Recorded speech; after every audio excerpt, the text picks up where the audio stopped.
News 18 लोकमतवर आपण पाहताय मुद्दा महाराष्ट्राचा। आपल्या सगळ्यांचं स्वागत। मी मिलिंद भागवत। सुरुवात करूयात पुण्यातल्या एका बातमीनं। पुण्यातल्या आझम कॅम्पसमध्ये आज हिजाबच्या समर्थनार्थ कुल जमाती तंजीम पुणे यांच्या वतीनं एक महासभा बोलवण्यात आली होती। हिजाबच्या नावाखाली जो भेदभाव करण्यात येतोय त्याला विरोध करण्यासाठी सगळ्यांनी एकत्र यावं असं आवाहन यावेळी करण्यात आलं। त्यामुळे आझम कॅम्पसमध्ये पोलिसांचा प्रचंड फौजफाटा तैनात करण्यात आला आहे। कायदा सुव्यवस्था अबाधित राहावी यासाठी पोलिसांनी विशेष तयारी केली आहे। त्यामुळे पुण्यात होणाऱ्या या आजच्या सभेत काय नेमकं होतं याकडे सगळ्यांचं लक्ष लागलंय।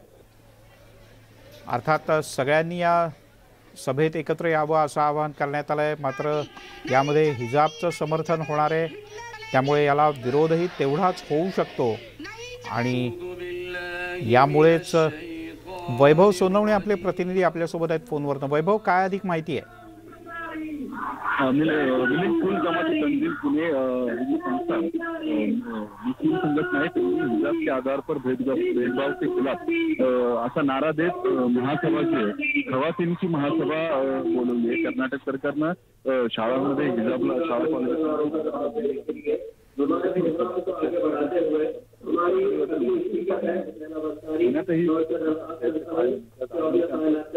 प्रामुख्यानं मुस्लिम बहुल शिक्षण संस्था समजली जाते आणि पी इनामदार यांची संस्था आहे। मोठ्या प्रमाणावरती मुस्लिम विद्यार्थिनी या कॉलेजमध्ये शिकायला येतात। अगदी परदेशी विद्यार्थी जे आहेत ते सुद्धा या कॉलेजमध्ये शिकायला येतात आणि तिथं आज ही महासभा जी आहे ती भरवण्यात आलेली आहे। हिजाबच्या समर्थनार्थ अनेक मुस्लिम तरुणी विद्यार्थी जे आहेत त्या इथं गोळा झालेल्या आहेत आणि कायदा सुव्यवस्थेची परिस्थिती जी आहे ती बिघडू नये म्हणून पोलिसांनी मोठा बंदोबस्त केला आहे। तो बंदोबस्त इथं दिसून येतो। अनेक वरिष्ठ अधिकारी इथं घटनास्थळी या महासभेच्या ठिकाणी आलेत। कॉन्स्टेबल्सची संख्या मोठ्या प्रमाणात कुठलाही गैरप्रकार घडू नये याची खबरदारी जी आहे ती घेतली जाते। ड्रोनच्या माध्यमातून शूटिंग केले जाते आणि इथं काही मुली आहेत ज्यांच्याकडून त्यांच्या भावना या स्टेजवरती मांडल्या जात आहेत। कुणी काय घालावं किंवा काय घालू नये या संदर्भातल्या त्यांच्या ज्या भूमिका आहेत त्या त्यांच्याकडून मांडल्या जातात आणि यात सगळ्या एकूण महिलांच्या भूमिका ज्या आहेत त्या स्टेजवरून मांडल्या जातात। खाली अनेक बिलबोर्ड जे आहेत ते बिलबोर्ड घेऊन हिजाब माय राईट माय चॉईस माय लाईफ असे अनेक वेगळे बिलबोर्ड जे आहेत ते घेऊन इथं प्रोटेस्टमध्ये सहभागी झालेले दिसतात, महासभेत सहभागी झालेले दिसतात। बर वैभव, तुर्तास धन्यवाद या सगळ्या सविस्तर माहितीबद्दल। त्यामुळे इथे मोठ्या सभेचं आयोजन आझम कॅम्पसमध्ये।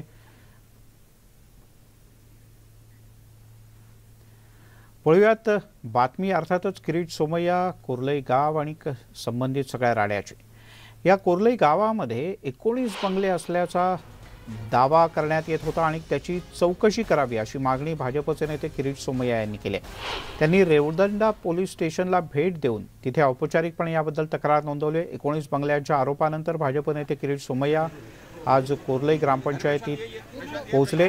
सोमय्या यांनी ग्रामपंचायतीमध्ये असताना शिवसेना भाजपच्या कार्यकर्त्यांनी बाहेर मोठी गर्दी केली होती। यावेळेला भाजप आणि शिवसेनेच्या कार्यकर्त्यांमध्ये घोषणायुद्ध आणि जोरदार राडाई झाला। जवळपास 15 मिनिटं ग्रामपंचायतीत थांबल्यानंतर किरीट सोमय्या कारमध्ये बसून रेवदंडा पोलीस स्टेशनच्या दिशेने रवाना झाले। यावेळेला शिवसेनेच्या कार्यकर्त्यांनी त्यांच्या विरोधात जोरदार घोषणाबाजी केली। किरीट सोमय्या ग्रामपंचायतीतून बाहेर पडल्यानंतर शिवसेनेच्या कार्यकर्त्यांनी ग्रामपंचायतीमध्ये अक्षरशः गोमूत्र शिंपडलं।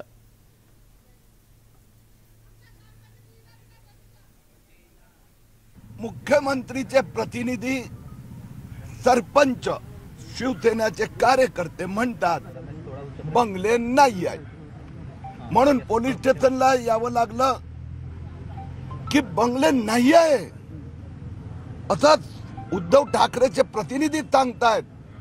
उद्धव ठाकरेंच्या पत्नी मिसेस मुख्यमंत्री सांगतात माझे बंगले आहे, तर याची चौकशी करा खरं कोण आहेत, उद्धव ठाकरे मुख्यमंत्री की मिसेस मुख्यमंत्री रश्मी उद्धव ठाकरे।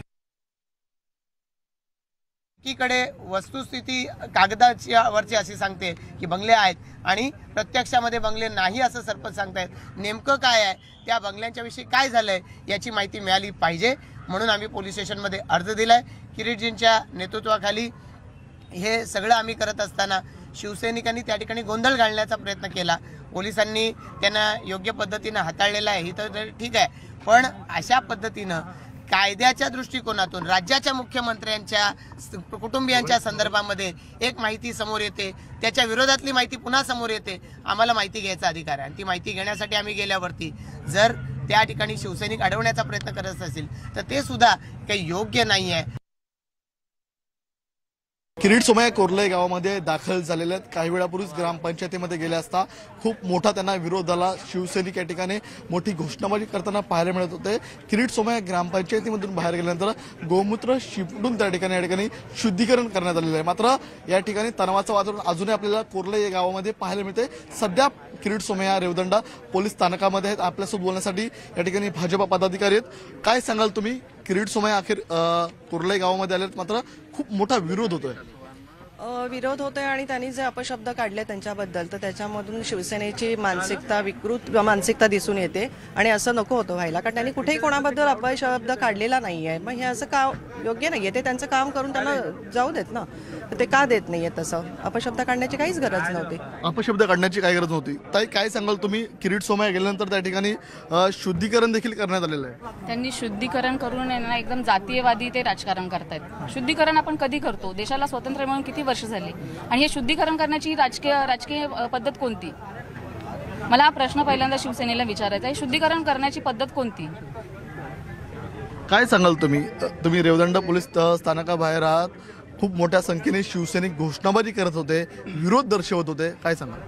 नाही, विरोध दर्शवत होते, ते त्यांचं काम करत होते. त्यांना किरीटजींना इकडे येऊ द्यायचं नव्हतं, पण किरीटजींनी इथे पाऊल टाकून त्यांचं जे काम आहे ते सार्थकी लावलेलं आहे आणि जी शहानिशा आहे ती सरकारी दप्तरात होणारच आहे. किरीटजी आत्ता पोलीस स्टेशनमध्ये आहेत आणि जे पेपरवरती होते जे बंगले 2018 ते आता नाहीत.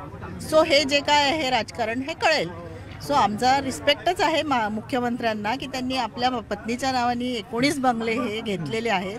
सो असे कुठल्याही मुख्यमंत्र्यांनी पूर्वी केलेलं नव्हतं. म्हणजे तुमचा किरीट सोमय्यांना पाठिंबा राहणार आहे? 100% पाठिंबा आहे आमचा किरीटजींना. त्यांच्यासाठी त्यांचं मनोबल वाढवण्यासाठी आणि ते जे करतायत त्याच्यासाठीच आम्ही इथे आलेलो आहे. ऑल द वे आम्ही महाडून आलो आहे.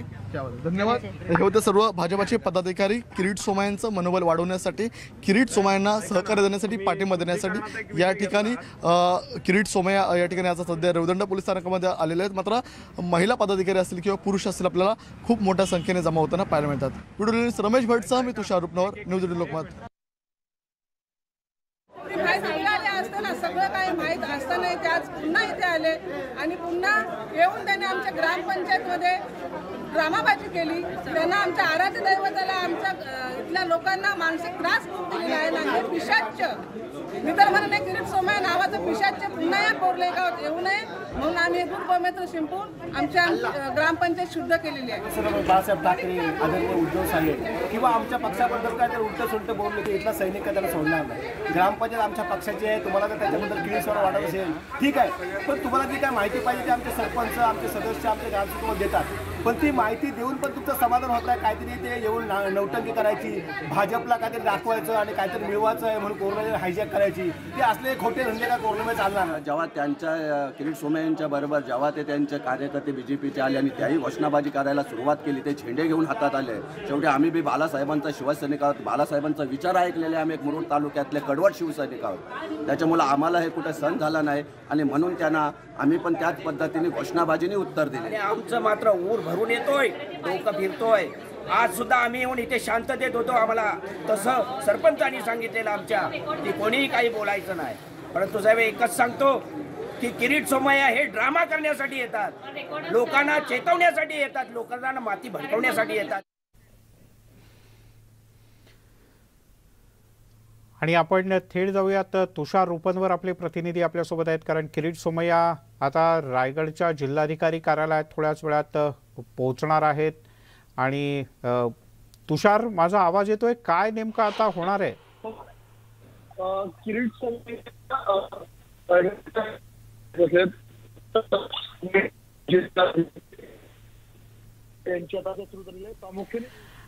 तुषार, तुझा आवाज नीट पोहोचत नाहीये, पण किरीट सोमय्या हे रायगड जिल्ह्यात पोहोचले. कोर्लई गावामध्ये ते गेले. इथे भेट दिल्यानंतर त्यांनी प्रत्यक्ष पाहणी केली. पंचायत समितीच्या ऑफिसमध्ये गेले. एवढंच नाही तर त्यानंतर त्यांनी जवळच्या पोलीस स्टेशनला भेटही दिली, रेवदंडा पोलीस स्टेशनला. आणि रेवदंडा पोलीस स्टेशनला त्यांनी हे बंगले हरवल्याची तक्रार दाखल केली. किरीट सोमय्यांचा दावा होता की इथे गेल्या वर्षीपर्यंत या बंगल्यांच्या करताचा कर भरला गेला, याचा अर्थ बंगले इथेच आहेत.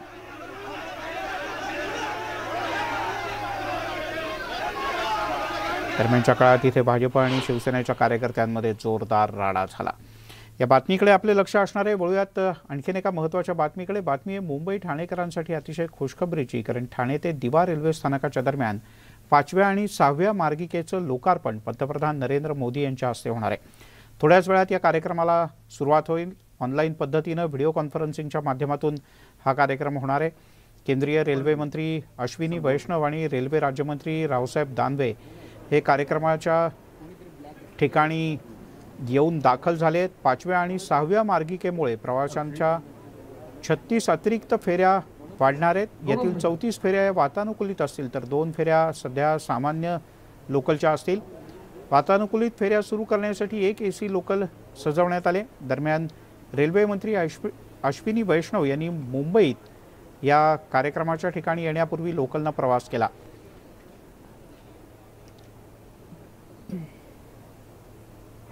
आज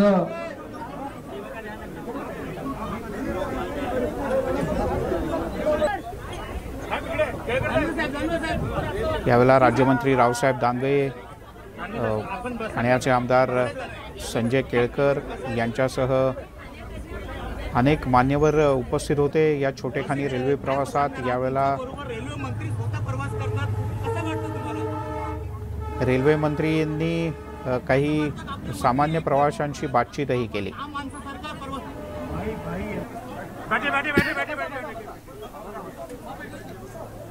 स्वाती लोखंडे आपले प्रतिनिधी आपल्यासोबत आहेत. स्वाती, रेल्वे मंत्र्यांचा लोकल प्रवास कसा राहिला आणि आता कार्यक्रमाची तयारी पूर्ण झाली का? खरं तर रेल्वे मंत्री अश्विनी वैष्णव यांनी रेल्वेचा प्रवास केला ठाणे ते दिवा, आपल्या सगळ्यांना माहिती आहे. आणि ठाणे स्टेशनला येऊन परत त्यांनी वडापावही खाल्ला. त्यामुळे आजच्या या त्यांच्या प्रवासाची खूपच चर्चा आहे. पण जेव्हा ते इथे पोहोचले दिव्याला, तेव्हा पूर्णपणे सगळ्या लोकांचं येणं जाणं ब्रिजवर थांबवलं होतं. त्यामुळे ब्रिजवर एकच स्टॅम्पेड होईल की काय अशी भीती होती. खूप जास्त गर्दी झाली होती ब्रिजवर, अशी परिस्थिती होती. आता अश्विनी वैष्णव या कार्यक्रमात उपस्थित आहे, जिथे आता याचं उद्घाटन होत आहे. पंतप्रधान नरेंद्र मोदी 4:30 वाजता या मार्गिकेचं उद्घाटन करतील आणि उद्यापासून अधिकच्या गाड्या चालवल्या जातील. आणि तसंच 1, 2, 3, 4 या 4 मार्गिका आहेत त्या सबर्बन रेल्वेसाठी. तर 5-6 ही मार्गिका ही मेन लाईन, ज्याला आपण मेल एक्सप्रेस म्हणतो, त्यांच्या प्रवासासाठी खुली राहील. आता प्रश्न आहे तो कुर्ला ते कल्याण इकडचा हा 5वी 6वी लाईन सुरू झाली, पण कुर्ल्याच्या पुढे CST पर्यंत जिथे मुख्य ट्रॅफिक आपल्याला बघायला मिळतं त्याचं काय, हाही महत्वाचा प्रश्न आहे. मिलिंद. स्वाती, तुर्तास धन्यवाद या सगळ्या सविस्तर माहितीबद्दल.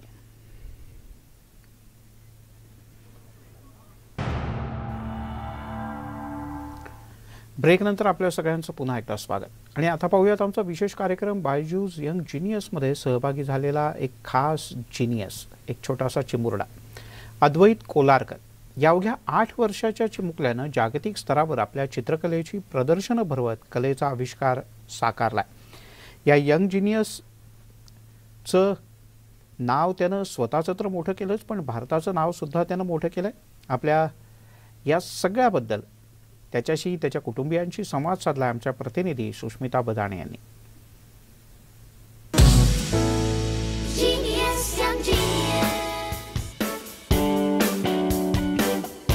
लहान मुलांना रंगांची कायमच विशेष आवड असलेली आपल्याला पाहायला मिळते आणि अशाच एका लिटिल मास्टरला आपण भेटणार आहोत.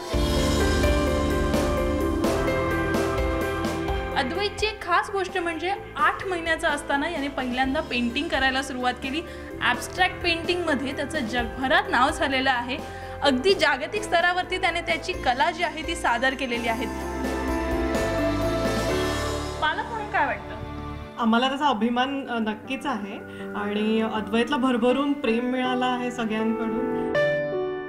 आमच्यासाठी पण हे सगळं अनपेक्षित आहे. आम्ही कधी म्हणजे विचार नव्हता केला की असं काही जागतिक लेवलवरती त्याची कीर्ती होऊ शकते. तर आमच्यासाठी पण हा एक खूप सुंदर अनुभव आहे. तुम्हाला कधी कळलं की बाळाचे पाय पाळण्यात आहेत आणि आपलं बाळ हे खूप चांगलं पेंटिंग करू शकतं, ॲब्स्ट्रॅक्ट त्याची सगळी ही कला आहे? अद्वैत अगदी छोटासा होता, 8-9 महिन्याचा होता. जेव्हा तो रंगांकडे खूप आकर्षित व्हायचा तेव्हा तो जस्ट मूव्ह करायला लागला होता ना. पहिल्यांदा त्यांनी हातात ब्रश आणि रंग धरले आणि त्याचा तो आनंद इतका जास्ती होता की जसं काही त्याला जादूची छडी मिळाली आणि आता त्याला तो मॅजिक करायला फ्री आहे असं त्याला तेव्हा वाटलं होतं. आणि त्याला बघून आम्हाला खूप छान वाटायचं आणि तो खूप सुंदर कॉम्पोजिशन्स बनवायला लागला अगदी लहान असतानाच. आणि 1 वर्षाचा होता तेव्हा त्यांनी त्याचे जे काही कॉम्पोजिशन्स होते ते आम्हाला खूप सिरियस वाटत होते. कलर्सबद्दल त्याला कळतं असं लक्षात आलं आणि आम्ही त्याला कॅनव्हास आणि कलर्स आणून दिले आणि तिथून त्याची जर्नी सुरू झाली.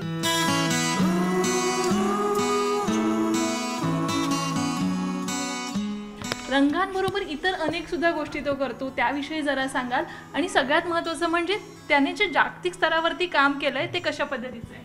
जवळपास 4 एक्झिबिशन्स त्याचे झालेले आहेत. त्याची सुरुवात झाली ही पुण्यापासून. त्याचं पहिलं एक्झिबिशन जेव्हा तो 2 वर्षाचा होता त्यावेळेस पुण्यात झालं आणि नंतर जेव्हा तो 4 वर्षाचा होता त्यावेळेस फर्स्ट इंटरनॅशनल म्हणजे त्याचं दुसरं एक्झिबिशन कॅनडात झालं. आणि ते एक्झिबिशन अतिशय म्हणजे कॅनेडियन लोकांनी त्याला भरभरून सपोर्ट केला किंवा त्याला प्रतिसाद दिला आपण म्हणू शकतो. ते एक्झिबिशन चक्क 4 दिवसात पूर्ण सोल्ड आउट झालेलं होतं.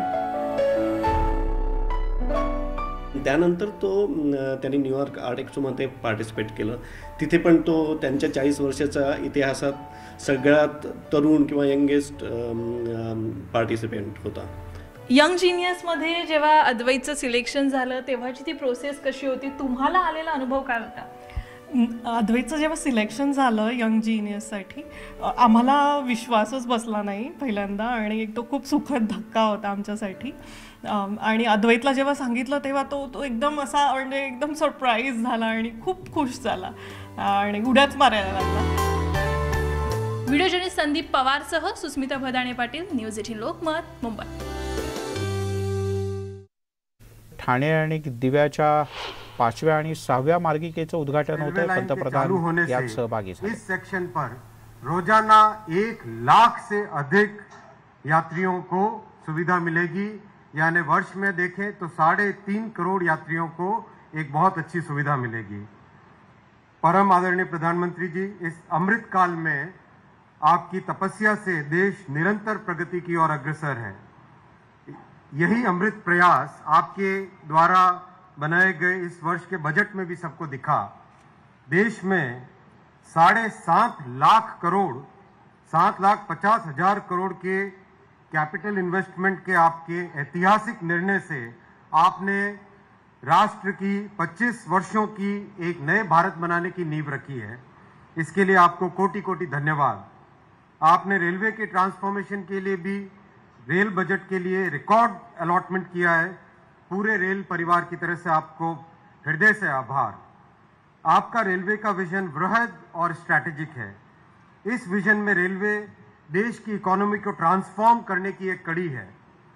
आम आदमी के जीवन में ट्रांसफॉर्मेशनल चेंज के साथ ये देश की ओवरऑल लॉजिस्टिक्स कॉस्ट को कम करने का माध्यम है. आपके नए भारत की परिकल्पना के साथ आज नए स्टेशन बन रहे हैं. इन स्टेशंस को लोकल इकोनॉमी के साथ एक सिटी के सेंटर के साथ जोड़ने का आपका विजन, इससे रेलवे स्टेशन शहर की इकोनॉमिक लाइफलाइन बन रहा है. आपके नेतृत्व में इलेक्ट्रॉनिक्स में भी और टेलीकॉम में भी देश के युवाओं का टैलेंट और जोश मिलकर नए सॉल्यूशंस क्रिएट कर रहा है.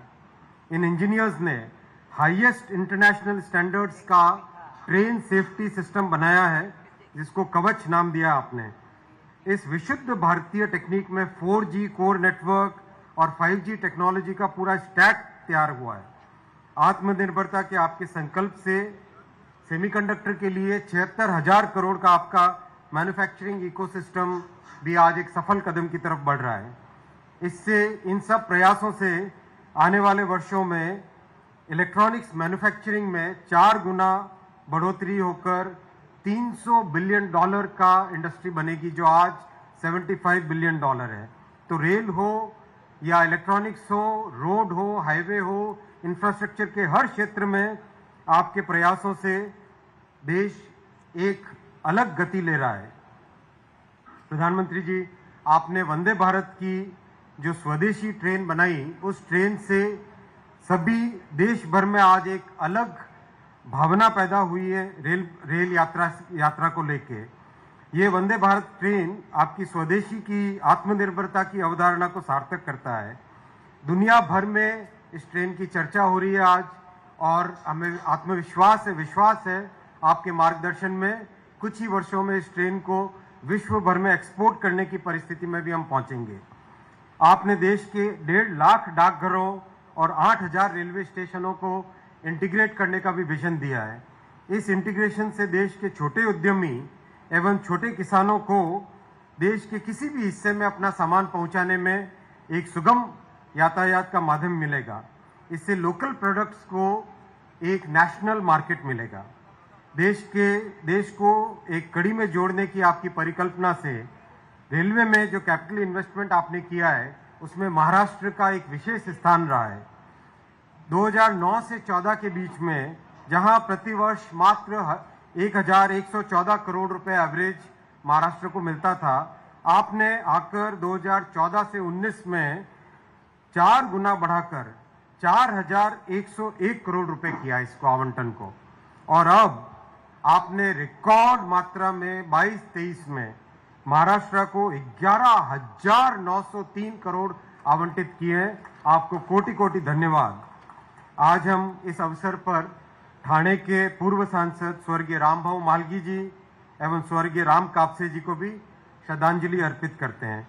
प्रधानमंत्री जी, एक भारत श्रेष्ठ भारत की आपकी परिकल्पना के अनुरूप हम सभी आपके नेतृत्व में देश की सेवा के लिए सदा प्रयासरत रहेंगे। धन्यवाद। जय हिंद। धन्यवाद माननीय श्री अश्विनी वैष्णव जी। अब माननीय मुख्यमंत्री महाराष्ट्र श्री उद्धव ठाकरे जी से अनुरोध है कि आज के इस अहम अवसर पर हमें संबोधित करें। माननीय श्री उद्धव ठाकरे जी। आपल्या देशाचे पंतप्रधान माननीय नरेंद्र मोदीजी, महाराष्ट्राचे राज्यपाल आदरणीय कोश्यारीजी, या कार्यक्रमाच्या निमित्ताने उपस्थित असलेले सर्व मान्यवर आणि माझ्या बांधवांनो, भगिनींनो आणि मातांनो, मोदीजी, खरंच मी मनापासून आपल्याला धन्यवाद देतो आहे। योगायोग असेल, काही असेल, कालच मुंबई ते नवी मुंबई याच परिसरामध्ये देशातील पहिल्या वॉटर टॅक्सीचं लोकार्पण आपण कालच केलं, आणि त्याच्यात सुद्धा केंद्राचा सहयोग खूप मोठा आहे। कधी देशची पहिली टॅक्सी सुरुवात की मी मराठीत बोलतोय कारण मोदीजींना मराठी व्यवस्थित चांगलं समजतं आणि म्हणून मी मराठीमध्ये बोलतोय। या पहिल्या वॉटर टॅक्सीचं आपण लोकार्पण केलं आणि मला खात्री आहे जे मी काल बोललो होतो तेच थोडंसं आज परत बोलतोय की मुंबईमध्ये देशामध्ये ज्याची सुरुवात होते त्याचं जाळं नेटवर्क ज्याला म्हणतो ते देशभर पसरतं। आणि काल मी एक आठवण सांगितली होती, देशातील पहिली रेल्वे मुंबई ते ठाणे अशी सुरुवात झाली होती त्याची। वो अंग्रेजों का जमाना था और उस वक्त पहली रेलवे जो शुरुआत की गई मुंबई से ठाणे तक थी। और एक मजेदार किस्सा मुझे मेरे दादाजी ने बताया था। उनके पास सारे उनके बुजुर्ग दोस्त आते थे, तो बचपन में उन्होंने कहानी मुझे बताई थी कि जब रेलवे की शुरुआत की गई थी, शुरुआत तो हुई लेकिन कोई वहां अंदर बैठने के लिए तैयार नहीं था। वो सब ते वाफे से इंजन वगैरह होता, तो लोगों के बीच में एक गलतफहमी ऐसी थी कि ये अंग्रेजों की कुछ म्हणजे ज्याला आपण भुताटकी म्हणतो, आता भुताटकीला हिंदीत शब्द मला पटकन सुचत नाही, पण ये गोरे लोगों की कुछ अजीब कहानी है जिसमें अगर कोई अंदर जाता है तो गायब हो जाता है, लापता होता है, तो कोणी बसायलाच तयार नव्हतं. आणि मग त्यांनी सुरुवात काय केली, जो भी वहां से ट्रॅव्हल करके आएगा, ठाणे जाऊन परत येईल, तसं परत आल्यानंतर सत्कार आणि ₹1 बख्शिस. अभी ₹1 का भी काफी महत्व था उस वक्त. तो शुरुआत होते ऐसे लोग आना जाना शुरू किया लोगों ने. फिर आहिस्ते आहिस्ते अंग्रेजी थे वो, उन्होंने फिर ₹1 का कितने 8 आने के लिए मुझे 50 पैसा से बंद करके टिकट लगाना शुरू कर दिया. तो वहां से लेके आज तक रेलवे का ये सारा प्रवास अपने आंखों के सामने है. याच्यामध्ये मला समजते की जसं पूर्वी सुद्धा ज्या आपल्या खासदारांचा उल्लेख झाला त्याच्यात आज सुद्धा आजचा जो खासदार श्रीकांत शिंदे, मोदी जी आपको पता है नौजवान है लेकिन काम कर रहा है, कस के काम कर रहा है और उसको एक बार कुछ जिम्मेदारी दे दूं तो पूरी करता है. त्यांनी विशेष म्हणजे अंबर मंदिर आहे, पुरातन मंदिर आहे आणि आधी तिकडे जो काय परिसर होता तो परिसर बघितल्यानंतर मैंने उसको कहा अरे श्रीकांत ये तेरे मतदार क्षेत्र जरा काहीतरी कर. आणि त्यांनी एवढं सुंदर तिकडे परिसर केलाय की अब वहां आने जाने के लिए भी ऐसे पवित्र लगता है. तर अशा या सगळ्या गोष्टीचा पाठपुरावा तो करतोय. या रेल्वे मार्गाचं आता आपण लोकार्पण करत असताना त्याच्यात सुद्धा बऱ्याच काही कटकटी होत्या, अडचणी येतातच. अच्छा काम करने के लिए कुछ ना कुछ उसमें अडचणी तो होती है, पण त्याच्यासाठी स्थानिक पातळीवरनं सुद्धा खूप प्रयत्न झाले आणि विशेष म्हणजे केंद्राकडनं सुद्धा प्रधानमंत्री जी आपकी ओर से काफी सारी सहायता मिली और इसलिए आज का ये जो ज्याला आपण ठाणे ते दिवा म्हणजे आपण म्हणतो हा दिवा स्वप्न बघतो, पण हे दिवा स्वप्न आज सगळ्यांचा प्रयत्न पूर्ण होतोय, ज्याचा लाभ ज्याचा फायदा आपल्या हजारो लाखो माता भगिनींना आणि बांधवांना होणार आहे. शेवटी विकास म्हटल्यावर रेल्वे असेल, मेट्रो असेल, जलमार्ग असेल, रस्ते असेल, यांचं जेवढं जाळं विणू तेवढा विकास हा जलद गतीने होतो. कारण ह्या सगळ्या आपल्या वाहतुकीचे मार्ग म्हणजे जशा आपल्या शरीरात रक्तवाहिन्या असतात तशा ह्या रक्तवाहिन्या किंवा विकासाच्या वाहिन्या आहेत. त्याचं नेटिंग किंवा जाळं जेवढं घट्ट असेल, विण जेवढी घट्ट असेल तेवढा विकास जलद होतो. आणि विकास झाल्यानंतर साहजिकच आहे लोकसंख्या वाढते, मग त्या वाढत्या संख्येला जास्त सुविधा पुरवाव्या लागतात आणि त्या सुविधांचा विचार करून या अधिकच्या रेल्वे मार्गाचं आज आपण लोकार्पण करत आहोत. मी परत एकदा ज्यांचे या कामासाठी लागले त्यांना धन्यवाद देतो आणि मोदीजी तुमचं सहाय्य नेहमीच महाराष्ट्राला लाभतं, यापुढे सुद्धा ते असंच लाभत राहील अशी अपेक्षा करतो. जय हिंद, जय महाराष्ट्र. धन्यवाद माननीय श्री उद्धव ठाकरे जी. अब मैं माननीय प्रधानमंत्री जी से सादर निवेदन करता हूं कि रिमोट द्वारा ठाणे और दीवा के बीच नवनिर्मित 5वीं और 6ठी लाइनों के ई प्लाक का अनावरण करें एवं उसे राष्ट्र को समर्पित करें.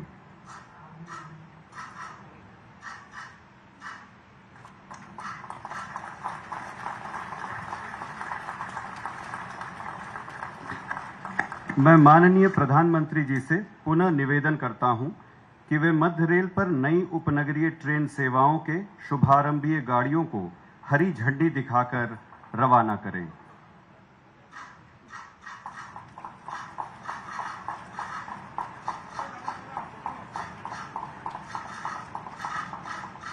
हम सब के लिए एक अविस्मरणीय एवं गौरवशाली पल.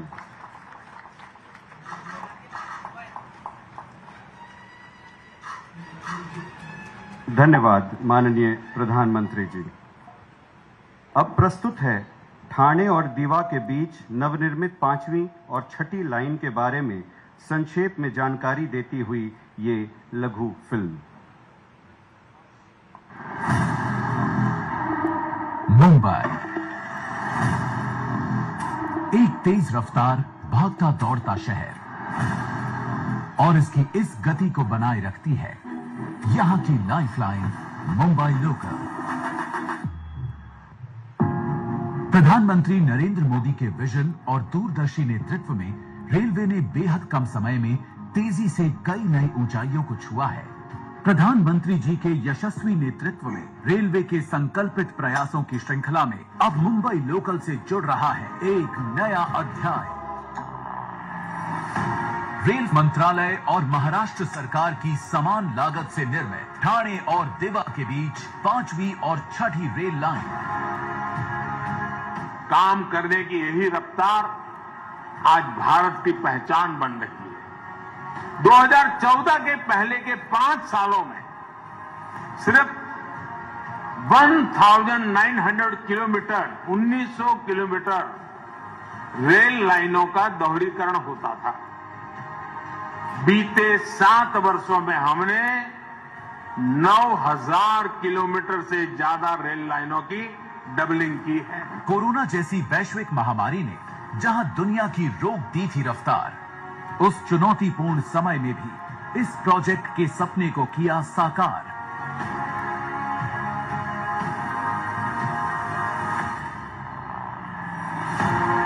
भूमि अधिग्रहण के अलावा टनल, रेल फ्लाईओवर और क्रीक पुलों का भी हुआ निर्माण।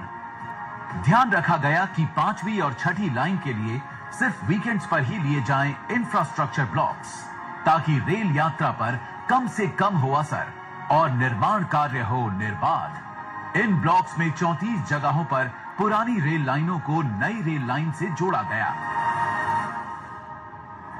19 किलोमीटर की कुल लंबाई वाली 5वीं और 6ठी लाइंस पर 6 नए प्लेटफॉर्म्स और 8 फुट ओवर ब्रिजेस का हुआ निर्माण और विस्तार। 21 छोटे पुल, 3 बड़े पुल, 1.4 किलोमीटर रेल फ्लाईओवर और नई टनल को भी रेलवे ने बनाया है पूरी दक्षता से। 5वीं और 6ठी लाइन कुर्ला और कल्याण स्टेशनों के बीच का मिसिंग लिंक थी। इन लाइनों के निर्माण से कुर्ला और लोकमान्य तिलक टर्मिनस से कल्याण मार्ग पर अब 6 लाइनें हो गई हैं उपलब्ध। साथ ही स्लो और फास्ट लोकल सेवाओं के साथ साथ अब लंबी दूरियों की रेलगाड़ियों को भी मिला है अलग कॉरिडोर। इसके अलावा 36 नई उपनगरीय सेवाओं की शुरुआत होने से रेलवे की यात्री क्षमता में होगी वृद्धि। नवनिर्मित इन 2 लाइनों द्वारा यात्रियों के समय की बचत तो होगी ही, ठाणे, कलवा, मुंब्रा और देवा के यात्रियों को मिलेगा इसका सीधा लाभ। सड़क परिवहन का बोझ होगा कम, जिससे ट्रैफिक जाम जैसी समस्या से मिलेगी मुक्ति और ईज ऑफ लिविंग की राह होगी आसान। एक तरफ उपनगरीय और लंबी दूरी की गाड़ियों के पृथक्करण से मालगाड़ियों के बेहतर संचालन में मिलेगी मदद, वहीं दूसरी तरफ नई लोकल ट्रेन सेवाओं का शुभारंभ देगा मुंबई को और भी तेज रफ्तार।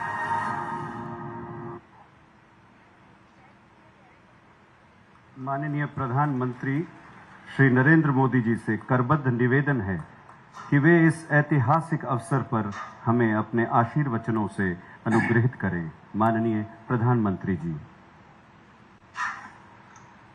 नमस्कार। महाराष्ट्र के राज्यपाल श्रीमान भगत सिंह कोश्यारी जी, मुख्यमंत्री श्रीमान उद्धव ठाकरे जी, केंद्रीय मंत्रिमंडल में मेरे सहयोगी अश्विनी वैष्णव जी, राव साहेब दानवे जी, महाराष्ट्र के उप मुख्यमंत्री अजित पवार जी, महाराष्ट्र के पूर्व मुख्यमंत्री देवेंद्र फडणवीस जी, सांसद और विधायकगण, भाई और बहनों, कल छत्रपति शिवाजी महाराज की जन्म जयंती है। सबसे पहले मैं भारत के गौरव, भारत की पहचान और संस्कृति के रक्षक, देश के महान महानायक के चरणों में आदरपूर्वक प्रणाम करता हूं। शिवाजी महाराज की जयंती के एक दिन पहले ठाणे दीवा के बीच नई बनी 5वीं और 6ठी रेल लाइन के शुभारंभ पर हर मुंबईकर को बहुत बहुत बधाई। ये नई रेल लाइन मुंबई वासियों के जीवन में एक बड़ा बदलाव लाएगी, उनकी ईज ऑफ लिविंग बढ़ाएगी। ये नई रेल लाइन मुंबई की कभी न थमने वाली जिंदगी को और अधिक रफ्तार देगी। इन दोनों लाइंस के शुरू होने से मुंबई के लोगों को सीधे सीधे 4 फायदे होंगे। पहला, अब लोकल और एक्सप्रेस ट्रेनों के लिए अलग अलग लाइनें हो जाएगी। दूसरा, दूसरे राज्यों से मुंबई आने जाने वाली ट्रेनों को अब लोकल ट्रेनों की पासिंग का इंतजार नहीं करना पड़ेगा। तीसरा, कल्याण से कुर्ला सेक्शन में मेल एक्सप्रेस गाड़ियों अब बिना किसी अवरोध के चलाई जा सके। और चौथा, हर रविवार को होने वाले ब्लॉक के कारण कलावा और मुंब्रा के साथियों की परेशानी भी अब दूर हो गई है। साथियों,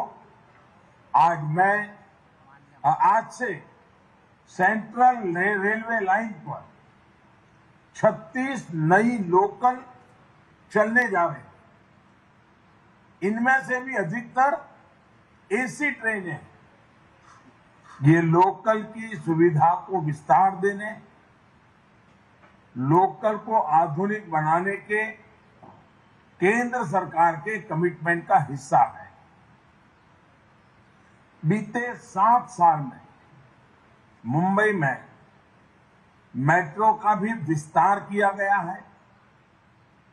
मुंबई से सटे सबर्बन सेंटर्स में मेट्रो नेटवर्क को तेजी से फैलाया जा रहा है। भाई और बहनों, दशकों से मुंबई की सेवा कर रही लोकल का विस्तार करने, इसको आधुनिक बनाने की मांग बहुत पुरानी थी। 2008 में इस 5वीं और 6ठी लाइन की शिलान्यास हुआ था। इसको 2015 में पूरा होना था, लेकिन दुर्भाग्य यह है कि 2014 तक ये प्रोजेक्ट अलग अलग कारणों से लटका रहा। इसके बाद हमने इस पर तेजी से काम करना शुरू किया, समस्याओं को सुलझाया। मुझे बताया गया है कि 34 स्थान तो ऐसे थे जहां नई रेल लाइन को पुरानी रेल लाइन से जोड़ा जाना था। अनेक चुनौतियों के बावजूद हमारे श्रमिकों ने, हमारे इंजीनियर्स ने इस प्रोजेक्ट को पूरा किया। दर्जनों पुल बनाए, फ्लाईओवर बनाए, सुरंग तैयार की। राष्ट्र निर्माण के लिए ऐसे कमिटमेंट को मैं हृदय से नमन भी करता हूं, अभिनंदन भी करता हूं। भाई और बहनों, मुंबई महानगर ने आजाद भारत की प्रगति में अपना अहम योगदान दिया है। अब प्रयास ये है कि आत्मनिर्भर भारत के निर्माण में भी मुंबई का सामर्थ्य कई गुना बढ़े। इसलिए मुंबई में 21वीं सदी के इंफ्रास्ट्रक्चर निर्माण पर हमारा विशेष फोकस है।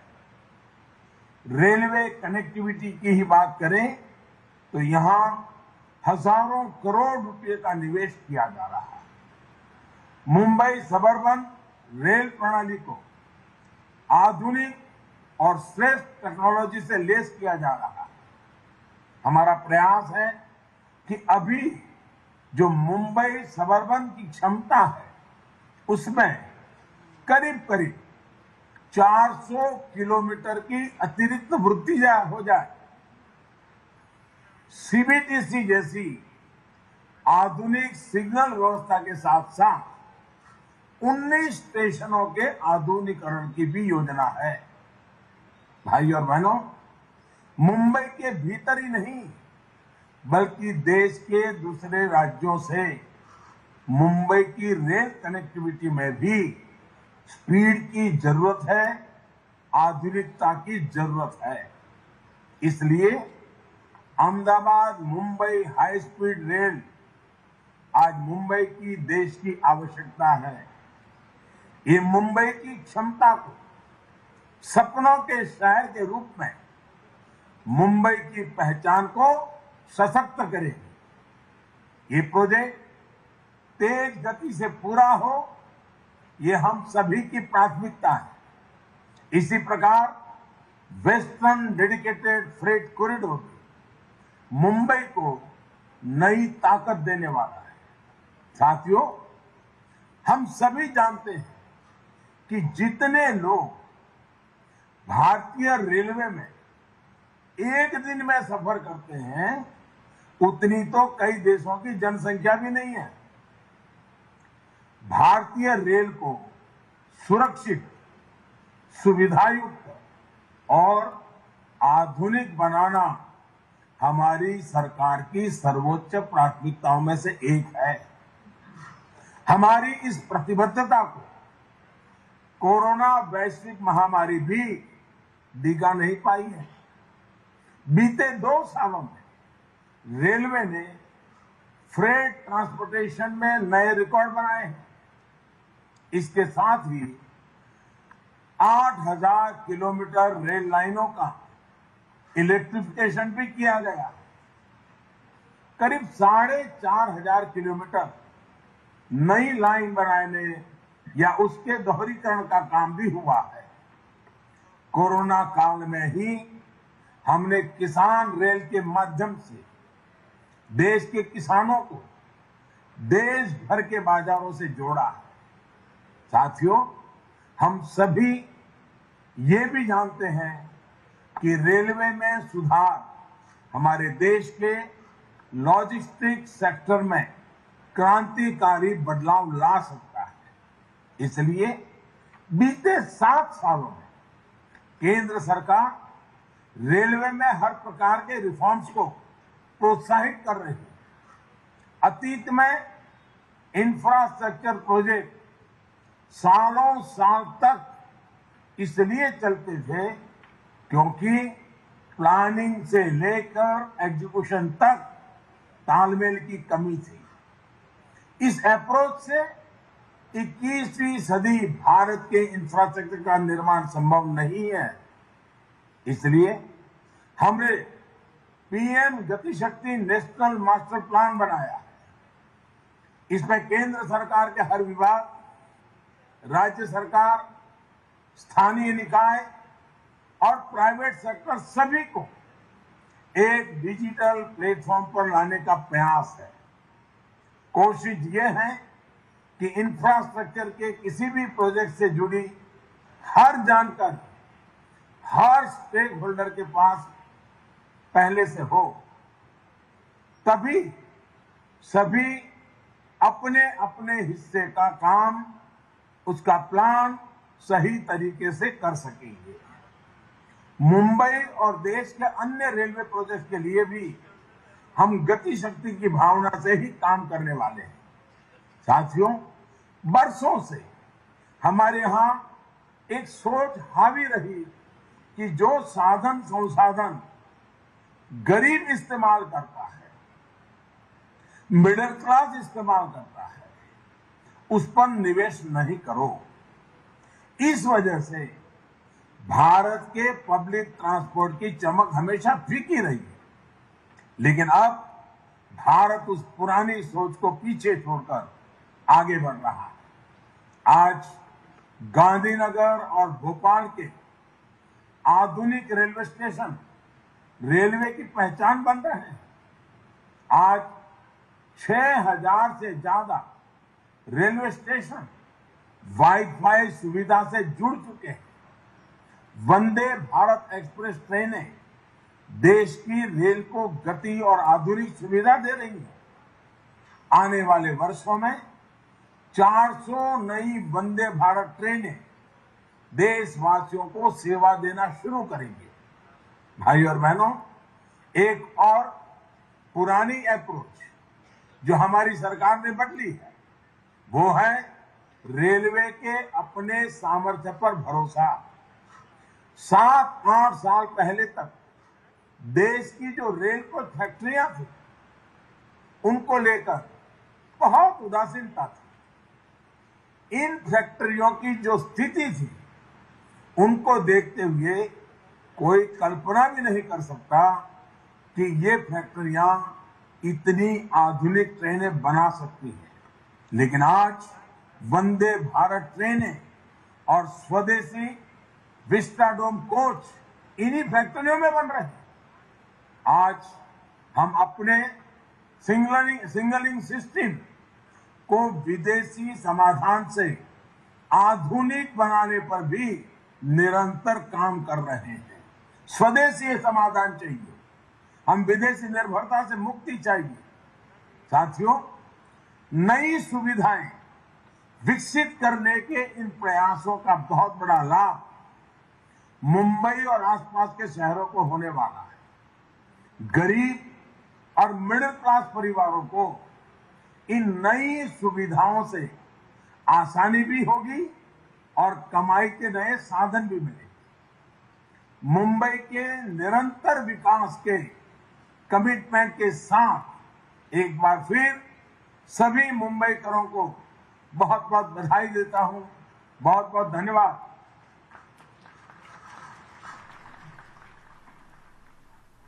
तर मध्य रेल्वेच्या 5व्या आणि 6व्या मार्गिकेचं उद्घाटन पंतप्रधान नरेंद्र मोदी यांच्या हस्ते नुकतंच पार पडलेलं आहे। पंतप्रधानांच्या हस्ते या मार्गिकेचं लोकार्पण सोहळा नुकताच पार पडलाय। नव्या रेल्वे मार्गिकेमुळे आता प्रवाशांना मोठा दिलासा मिळणार आहे।